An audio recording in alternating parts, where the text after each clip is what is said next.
Yehia Hamed. He is Egypt's former investment minister and also an advisor to President Morsi. Great to have you on the program. I want to start by asking you, 7 years on, would you say that Morsi is forgotten? Is the coup forgotten? And how is it that the world continues to ignore an illegal government in Egypt?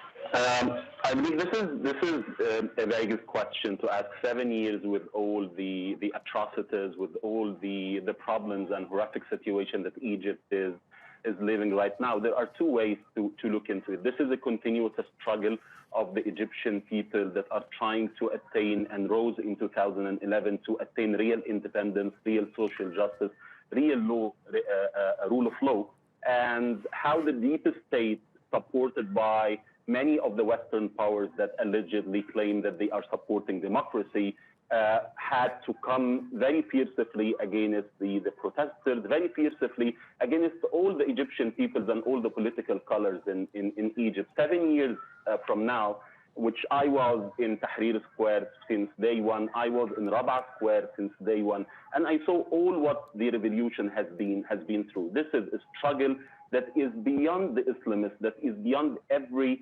faction of Egypt. This is a struggle of the whole Egyptian people that lived for decades since the 50s under the general regime, which has created a very high poverty rate in Egypt. But what we saw in the last 7 years was actually unprecedented. And it proves what the literature says. It proves that coup d'etat, autocratic regimes can never bring welfare, can never bring social justice, and definitely cannot bring real independence in sense of the national security. And you mentioned there poverty. How different is Egypt's economic situation now compared to 7 years ago? You were investment minister then. So telling you, for example, about the external debts only in Egypt, we were in June 2013, our external debts was $43 billion. Now it's $120 billion.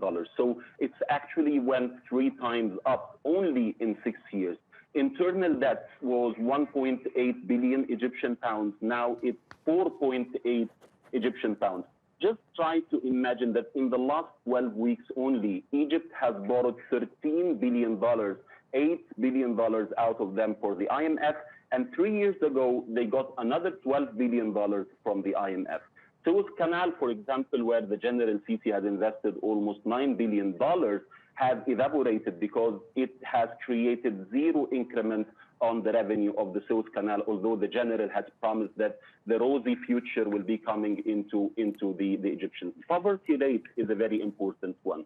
The government is claiming that the poverty rate raised from 28 to 32%, but actually the number is much higher than that. It's closer to what the World Bank said last year, that 60% of the Egyptian people are either under poverty rate or very vulnerable to poverty. With this pandemic, COVID-19 pandemic that we are having, another 26% of the Egyptian people lost their jobs. Tourism has collapsed dramatically, and the remittance of the Egyptians coming back from the Gulf with hundreds of thousands are decreasing all the money that has been sent from abroad. So economy is at its worst stage. The general and the regime of the generals know nothing better than borrowing money, and the Minister of Finance of Egypt has said that all the revenue during 2020 will be dedicated into paying the loans and the interest of the loans. Okay. I want to move away from the economy and ask you about Egypt's role in Libya. We know that Egypt is supporting the illegal warlord Khalifa Haftar. Do you see a possibility that Egypt and Turkey could come into conflict? I would say that whatever Sisi has proven in the support of the ally of Saudi Arabia and Emirates, whether in Syria, whether in Yemen, whether in Libya, which is on our western borders, have proven to be a mistake. Egypt is dragged because he needs more support from the Emiratis into the Libya. He has been supporting Khalifa Haftar, who is leading a Rouge regime for the past year. Unfortunately, I believe that Sisi might be pushed more from the Emiratis, probably from the Russian as well, into trying to get into Libya, maybe by air jet strikes in the start in order to secure the area between Sirte, Jufra, up to the Benghazi and Tripoli, which I believe he might be pushed for it. Seeing Sisi's actions during the past years, I believe that he is someone who has came through a military coup d'etat, and he's supporting the same people who is on the way.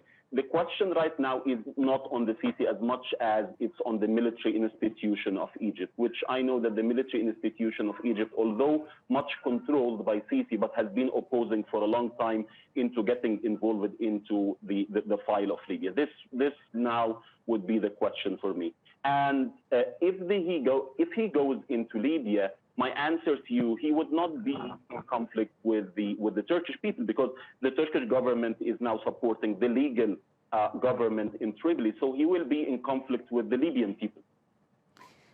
All right, Yehia Hamed, Egypt's former investment minister and advisor to President Morsi, thank you so much for all that analysis and your time.